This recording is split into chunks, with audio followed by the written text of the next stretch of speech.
Assalomu alaykum hammaga. Bugun sizlar bilan og'izda erib ketadigan judayam mazali Napoleon tortini tayyorlaymiz. Avval boshda suvli massamizni tayyorlab olamiz. 250 gramm suvga bitta tuxum va choy qoshiq uchida tuz, 9% uksus bir osh qoshiqda solamiz va yaxshilab aralashtirib bir chekkaga olib qo'yamiz. Endi 650 gramm unimizga muzdekkina 350 gramm sariyog'imizni tvorkadan chiqarib olamiz va qo'limiz bilan yengilgina aralashtiramiz.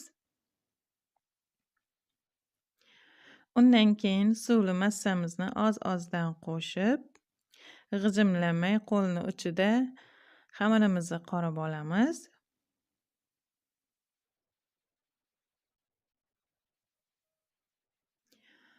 Qorib olgan xamirimizni 10 ta bo'lakka bo'lib oldim men. Xolodilnikka 2 soatga qo'yib qo'yamiz, ustini bostirib kulyonka bilan. Endi kremimizni tayyorlab olamiz. Kremimiz uchun 200 gramm shakar va 2 ta tuxum, 2 osh qoshiqda un, 2 osh qoshiqda kraxmal va choy qoshiq uchida tuz va ozginagina sut solamiz va yaxshilab aralashtirib olamiz. Keyin qolgan sutimizni ham solib olovga qo'yib olamiz. 1 litr sut ishlatdim men.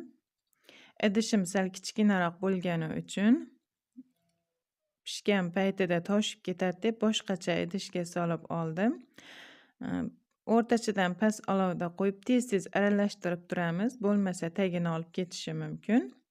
Pufakchalar chiqarib boshlagandan keyin olamiz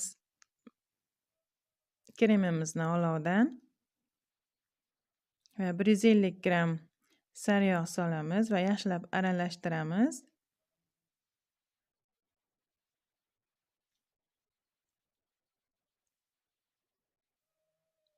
Kremimiz tayyor bo'ldi mana.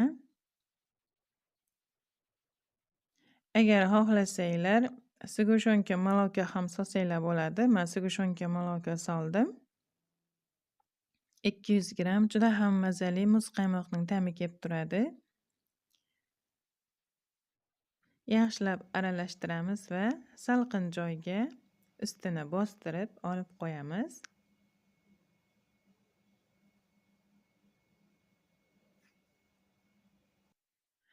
Endi xolodilnikdan xamirimizni olib yoyishni boshlaymiz.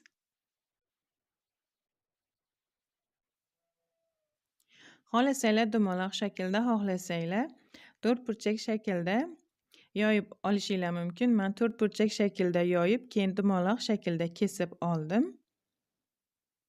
Keyin vilka bilan teshib, duxovka patnasiga joylab 200 gradusda qizarguncha pishirib olamiz.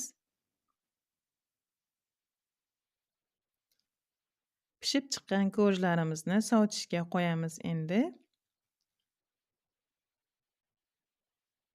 Tevaragidagi xamirlarini maydalab ushatib olamiz.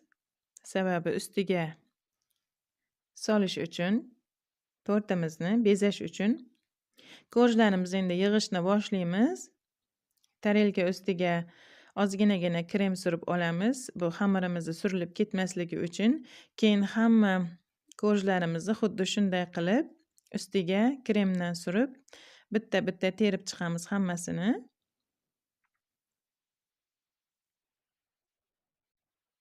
Hamma joyiga surib olamiz, hatto tevaraklariga ham. Endi ushatib qo'ygan unoqlarimizni, xamirimizni ustiga mana shunday qilib terib chiqamiz, bezab chiqamiz hamma joyiga